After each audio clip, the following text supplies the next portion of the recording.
Donc maintenant, j'aimerais vous inviter, vous, qui êtes des membres du public, que vous puissiez vraiment penser à une question que vous aimeriez poser en fait à ces panélistes que nous avons avec nous aujourd'hui. Donc, merci d'écrire dans la boîte de conversation vos questions, mais aussi ici au CCNDS, ce qui nous intéresse beaucoup, c'est nous aimons recueillir, réfléchir ou travailler en partenariat avec des gens qui ont vraiment des choses dont tu as parlé, Paul. Donc, enfin, de poser la question des données basées sur la race, le fait de recueillir ces données et de mettre en place une analyse concertée et ensuite d'aller interagir avec la communauté pour savoir quelle est leur perspective sur les solutions envisageables et sur l'analyse et faire une analyse en partenariat ou collaboration avec la communauté et en fait que même l'analyse soit en fait sous le leadership en fait de ces membres de la communauté. Donc, alors que nous sommes en fait en train d'attendre des questions, donc je vais demander à Claire Overman de mentionner en fait les questions au fur et à mesure qu'elles arrivent. Donc, l'autre question que j'en ai en attendant, c'est est-ce que est-ce que vous aimeriez répondre en fait à ce qu'un autre panéliste a dit? Donc, Anjum, est-ce que tu voulais répondre à ce que Paul et Lindsay viennent de dire et peut-être élaborer là-dessus? Absolument. Donc, j'apprécie vraiment, Lindsay, ce que tu as euh, partagé en termes de l'entrepreneuriat politique ou les opportunités en fait politiques en termes de ces trois courants qui confluent. Donc, mais je pense que maintenant, la pandémie a vraiment ouvert cette opportunité politique où les gens voient vraiment les problèmes pour ce qu'ils sont. Ce sont des problèmes préexistants. Et donc, ce qui existait au sein de plusieurs communautés. Donc, mais maintenant, il y a une sensibilisation plus large à cette réalité. Donc, il y a une identification des problèmes. Et nous avons aussi des propositions politiques. Il y a des communautés qui, depuis plusieurs générations, ont expliqué ce qui devrait être fait. Et en fait, ce que nous voyons vraiment dans cette pandémie, c'est que nous avons vraiment une ouverture, en fait, écoutent en fait leurs constituants en fait de manière quotidienne. Donc, ils entendent à la fois le problème et la solution.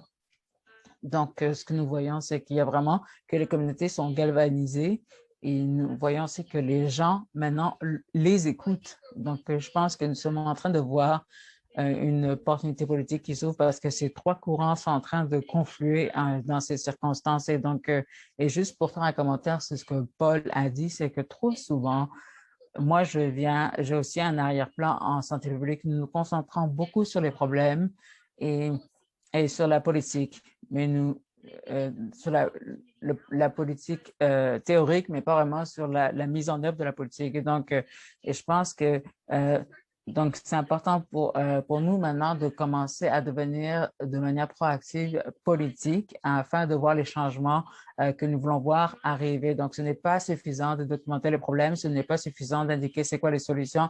Il faut vraiment se mettre à la tâche et effectuer ce travail politique. Et donc, et je pense en fait à ce rapport écrit par la docteure Teresa Tam, si nous voulons devenir une société politique et résiliente, qui règle ces risques, il va falloir que nous devenions plus politiques et ce n'est pas vraiment dans notre nature pour plusieurs raisons. Mais si nous n'agissons pas, nous n'obtiendrons pas les solutions que nous voulons et cette opportunité politique qui s'est ouverte au cours des 12 derniers mois va peut-être se fermer. Et donc, c'est vraiment notre moment et donc vraiment utiliser ce moment comme Paul l'a indiqué. C'est génial. Donc, Claire, est-ce que tu as une question du public? Je pense qu'il y en a plusieurs qui ont été indiquées dans la boîte. Si tu pouvais synthétiser ou juste lire une question en tant que telle et les panélistes pourront répondre. Donc, il y a une question de Samantha pour Lindsay, mais je pense que nos panélistes peuvent répondre à cette question. Nous sommes optimistes par rapport à ces opportunités politiques pour l'instant et les opportunités en termes de la santé publique pour l'améliorer, avoir un impact plus substantif, mais l'opposé pourrait aussi se produire parce que les gens vont pouvoir par la pandémie pour pouvoir réduire le budget de la santé publique et accélérer la privatisation. Donc, et il y a une autre question qui s'est produite, c'est comment allons-nous continuer à penser à la santé publique d'une manière plus élargie? Et donc, parce qu'il y a des gens qui vont demander en fait de réduire en fait ce secteur, mais comment agir en contrepoint et continuer à élargir en fait ce secteur. Donc, Lindsay, je vais peut-être te passer la parole en premier, ensuite Paul et ensuite Anjan.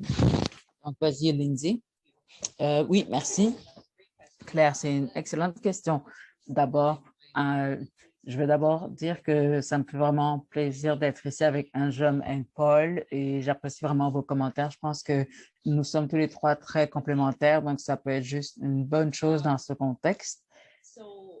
Donc, je suis absolument d'accord. Je pense que c'est une opportunité politique et que c'est une opportunité que nous pourrions manquer. Et donc, ce n'est pas quelque chose que nous voulons qu'il se produise. Donc, je pense que le concept de l'opportunité politique est vraiment très utile parce que cela nous rappelle qu'il y a ces trois pièces, comme Anjem l'a expliqué très clairement. Donc, le problème, c'est un problème très évident, mais il y a encore des opportunités pour nous de continuer à définir ce problème. Et donc, afin que ce ne soit pas juste par rapport au virus,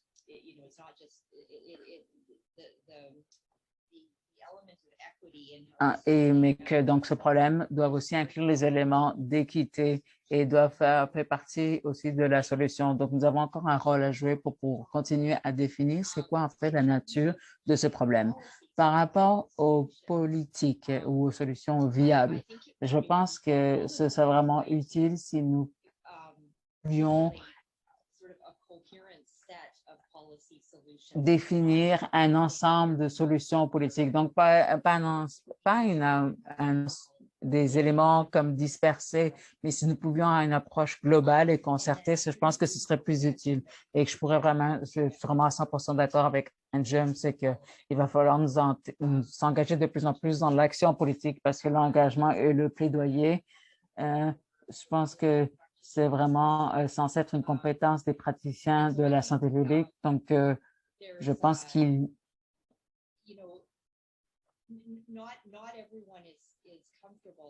ce n'est pas tout le monde qui est à l'aise avec l'idée de devenir un militant individuel et je pense que c'est tout à fait correct, mais je pense c'est possible de s'engager d'un point de vue collectif et donc je pense que vraiment de la manière dont je le vois, donc c'est à ce à quoi servent les associations en santé publique au niveau régional, local et fédéral.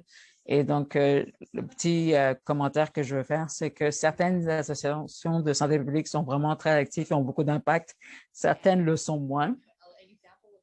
Donc, un exemple en Alberta, là où moi je me suis située, c'est une association qui a vraiment du mal.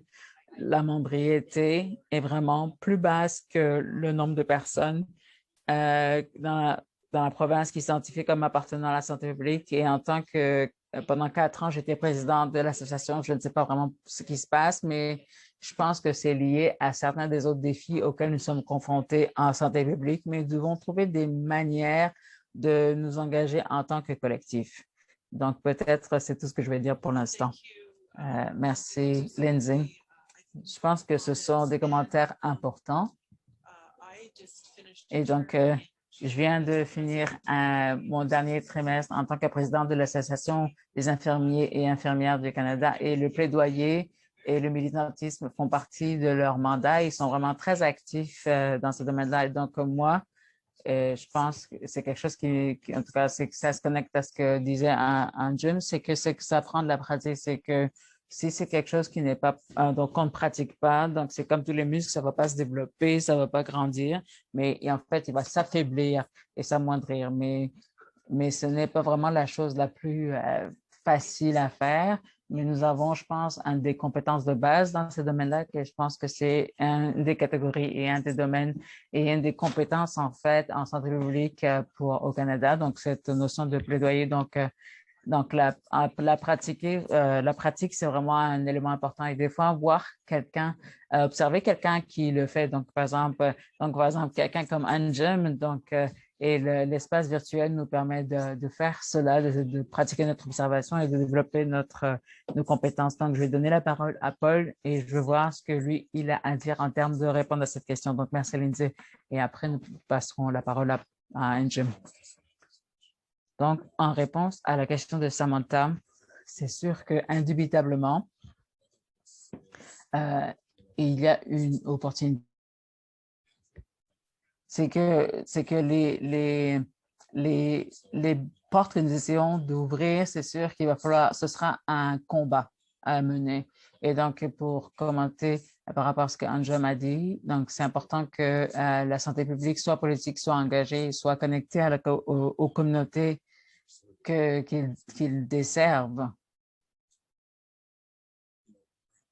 Peut-être que, à mon avis, il y a une opportunité si les gens écoutent vraiment ce que les communautés sont en train de dire et ce que les communautés demandent, de mettre en place des actions ciblées.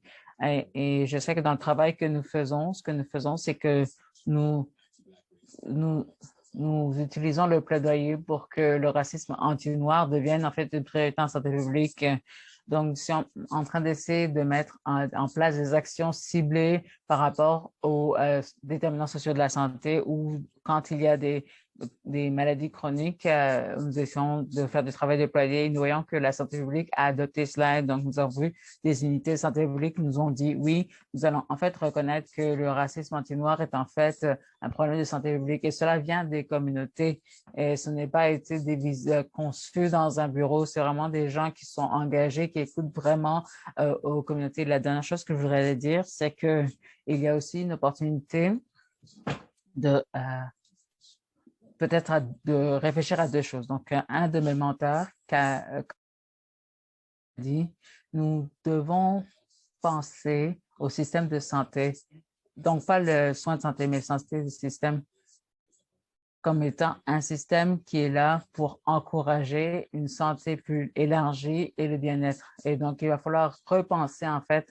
à notre idée de ce point de vue-là. Donc, je pense qu'il faut aligner en fait la santé publique là-dessus. Donc, ça veut dire que la santé publique doit changer de mission et donc, qui est juste une réponse à la première urgence de la personne qui frappe à la porte, mais la santé publique donc n'est pas juste trouver des systèmes d'urgence, mais c'est plutôt de commencer à examiner ce qui se passe dans la vie de tous les jours et de voir comment répondre aux communautés. Ce n'est plus juste une réponse d'urgence, mais c'est une réponse qui devient à long terme afin de répondre à des problématiques qui sont encore présentes. Et donc, il y a vraiment beaucoup de gens en santé publique qui font un travail incroyable auquel nous devions penser et donc nous devions en parler. Donc, j'essaie de faire cette recherche et j'essaie de m'engager dans cela.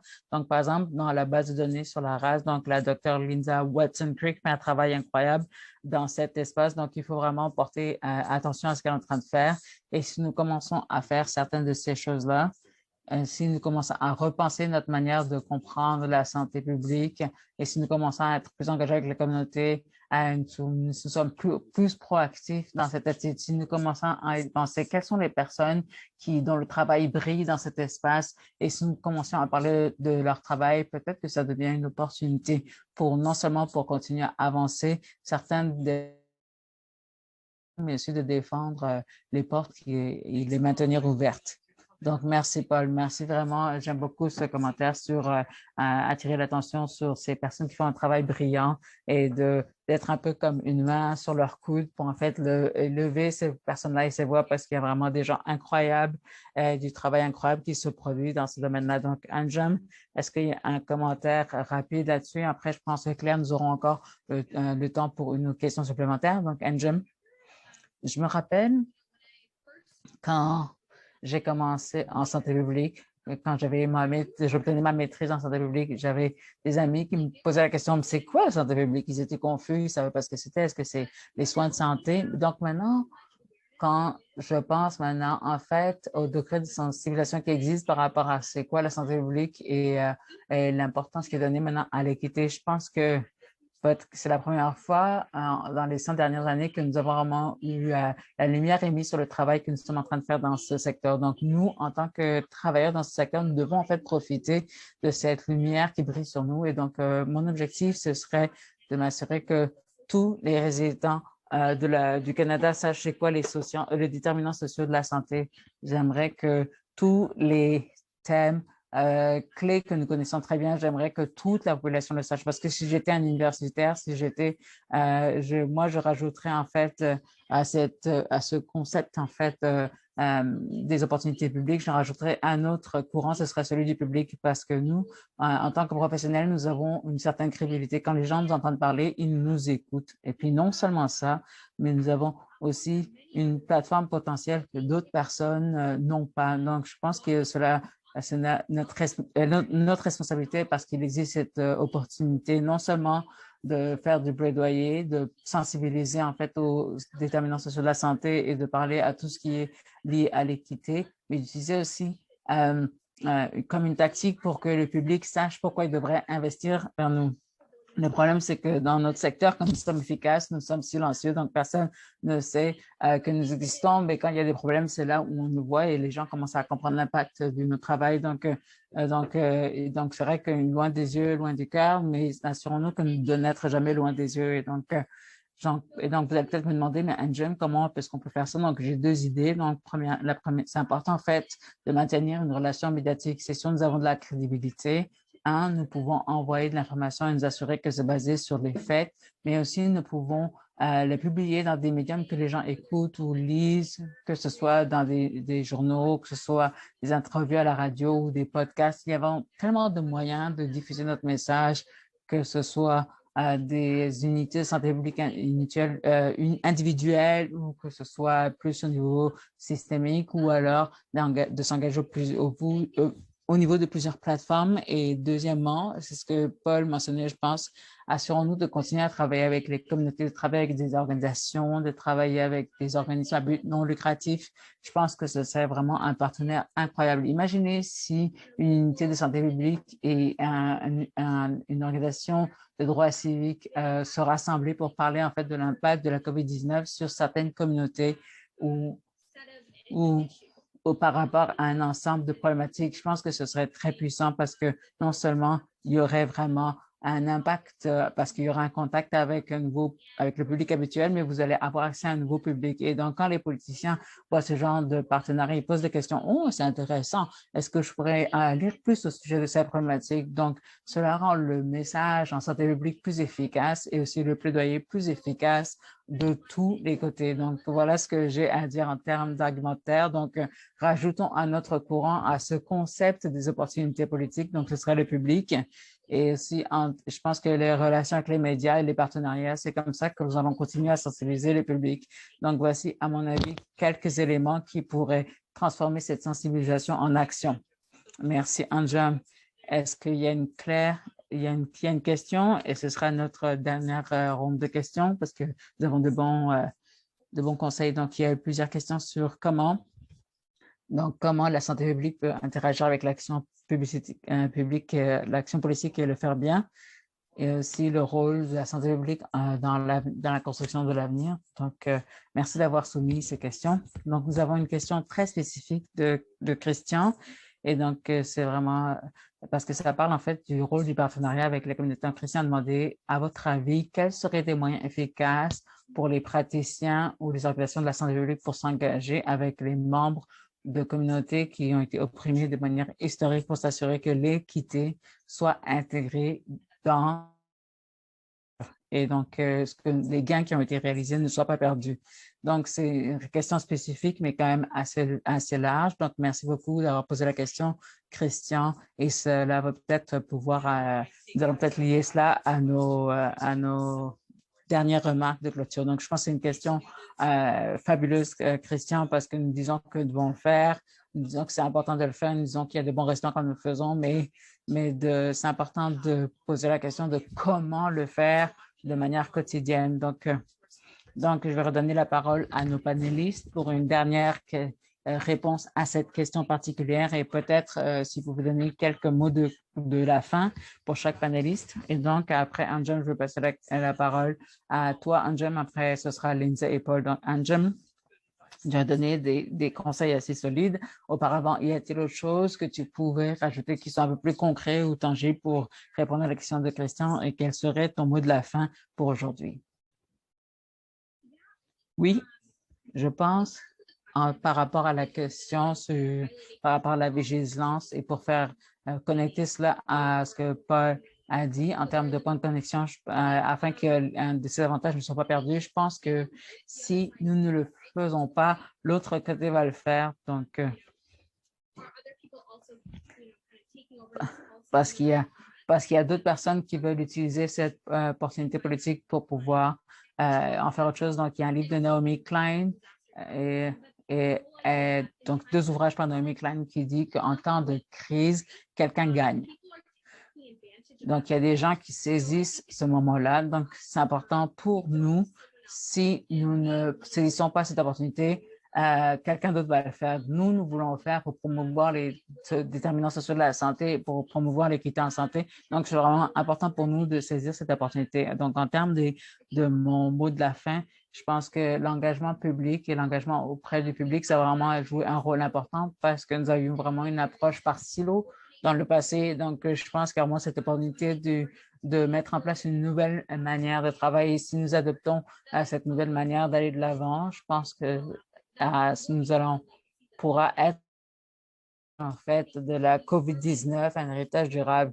Donc, je pouvons adopter cette nouvelle manière de travailler maintenant ou alors plus tard. Donc, c'est à nous de choisir où est-ce que, à quel point nous voulons participer à cette nouvelle tendance qui se déroule devant nous. C'est là que je veux finir. Donc, merci, Anne-Jean. Nous avons eu des exemples incroyables où ces silos se sont effondrés. Nous avons vu, en fait, des différents départements gouvernementaux et plusieurs secteurs qui ont commencé à travailler ensemble, donc le développement d'une approche multisectorielle. Donc, il y a dans des domaines où les gens disaient ça ne va jamais se produire. Et en fait, c'est en train d'arriver maintenant. Donc j'apprécie vraiment ce que tu viens de partager. Donc, Lindsay, en termes de cette question, la question que Christian a posée, donc pour parler en fait de l'action qu'on peut mettre en œuvre, quel serait ton mot de la fin? Donc, c'est sûr que je suis d'accord que la pandémie a vraiment mis la lumière sur la santé publique comme d'autres pandémies auparavant. Mais je pense que mon inquiétude, c'est que c'est une version très limitée, en fait, de la santé publique. Et c'est cette pensée qui est dans l'imaginaire collectif. Et donc, le public en général voit la santé publique comme voit maintenant l'agence qui va gérer en fait les maladies contagieuses. Donc, c'est un rôle important de la santé publique, mais ce n'est pas le seul rôle. Et donc, je pense que nous avons vraiment importante qui nous attend en termes de promouvoir cette vision par rapport aux déterminants sociaux de la santé. Et donc, cela permet aux personnes, en fait, de connecter ces différentes idées entre elles. Donc, les gens, d'un point de vue viscéral, font l'expérience, en fait, des déterminants sociaux de la santé, mais pour eux, santé et soins médicaux, c'est la même chose. Donc, je pense que pour nous, ça va être important de trouver le moyen de comment divorcer en fait ces deux concepts. Et je pense que ce serait intéressant de voir pour moi comment nous pouvons promouvoir une vision parce que nous sommes apparemment d'accord sur les aspects principaux de cette vision de c'est quoi la santé publique sans nier l'importance des soins médicaux.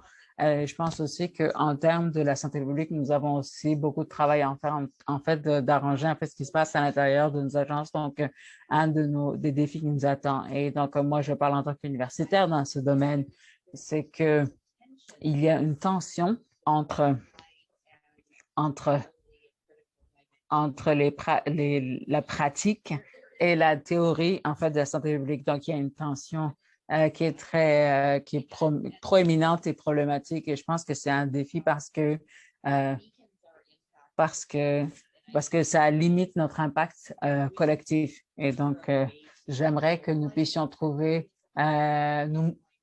j'aimerais que nous puissions trouver un moyen de mieux nous mobiliser en tant que collectif et trouver en fait des terrains d'entente et et, et si nous pouvions en fait rassembler les différents éléments de la santé publique ensemble, je pense que c'est important et c'est pour ça que j'apprécie le rôle que joue cette série de conversations et c'est pour ça qu'en tant qu'universitaire, ça m'a fait vraiment plaisir de participer à la conversation, surtout parce que plusieurs participants sont des praticiens de la santé publique dans mon département à l'Université de Calgary.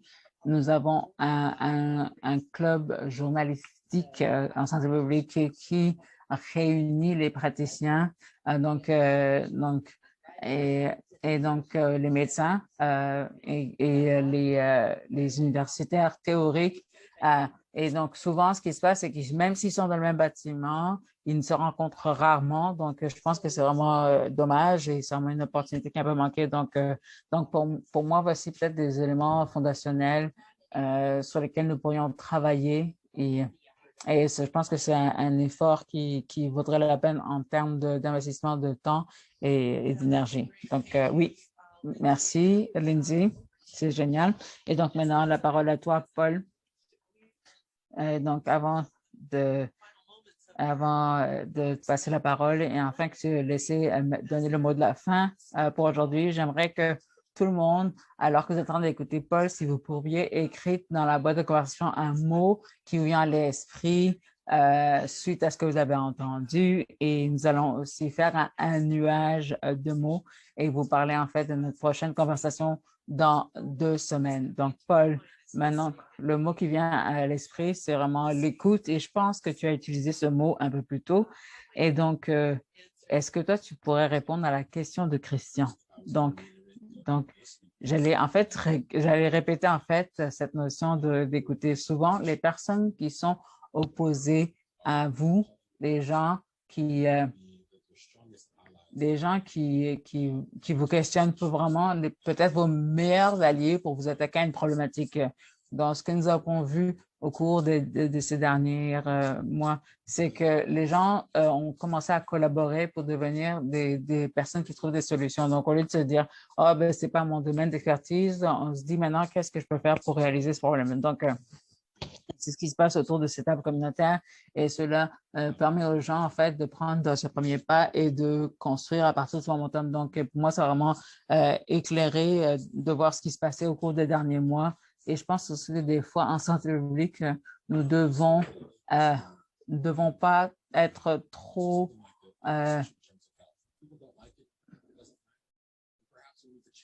ne vont pas trop nous attacher à certains mots. Par exemple, comme l'expression, les déterminants sociaux de la santé. Si les gens, pour eux, ça ne veut rien dire, c'est pas grave.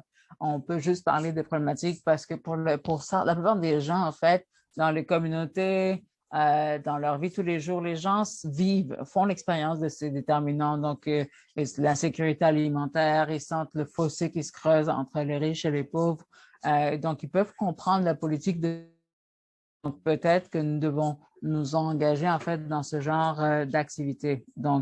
Et donc, afin d'arriver à arrimer les gens d'une manière différente. Et donc, juste pour parler de mon mot de la fin, je pense que comme d'autres personnes l'ont dit, les gens font attention maintenant à la santé publique et à l'importance de la santé publique comme jamais auparavant. Et donc, moi, ça fait peu de temps que je suis impliquée dans ce travail. C'est la première fois que je vois les gens s'intéresser autant à la santé publique. Donc, je pense que nous devons penser aux opportunités pour commencer ainsi certains travails. Et peut-être même c'est des gens qui vont être opposés à ce que faisons. Peut-être que ça va être des gens qui veulent une stratégie, une réponse. Donc, prenez le temps de rencontrer des gens, ramenez-les dans une seule pièce et donc voir comment vous pouvez collaborer avec eux et mettez les communautés en position de leader pour qu'ils puissent être les personnes à la tête de solutions. Donc, cela veut dire peut-être qu'il faut leur donner des solutions, peut-être que cela veut dire de résoudre des problèmes, mais je pense que ces partenariats grâce à l'écoute, grâce au genre de flexibilité qu'on peut mettre en place, moi, je pense qu'on va continuer à avoir un impact positif et cela nous permettra de voir comment nous pouvons non seulement nous défendre nous, mais défendre la santé publique et défendre aussi le travail que nous devons continuer à faire ici. C'est tout ce que je dirais. Donc, ça, c'est vraiment, c'est un mot de la fin excellent pour vraiment une conversation qui a vraiment été excellente. Donc, je vais vraiment remercier Anjem, Lindsay et Paul pour leur présence aujourd'hui. Merci d'avoir pris du temps, même si vous êtes très occupés. Je veux vraiment remercier tous les participants ici qui sont en train d'entrer des mots dans la boîte de conversation et aussi des exemples. Et aussi merci Claire, Jamie et Daniel pour votre soutien logistique aujourd'hui pour une conversation excellente. Et nous avons commencé et fini à l'heure. Donc, merci. Nous allons nous revoir dans 2 semaines pour notre prochaine conversation sur la COVID. Au revoir tout le monde.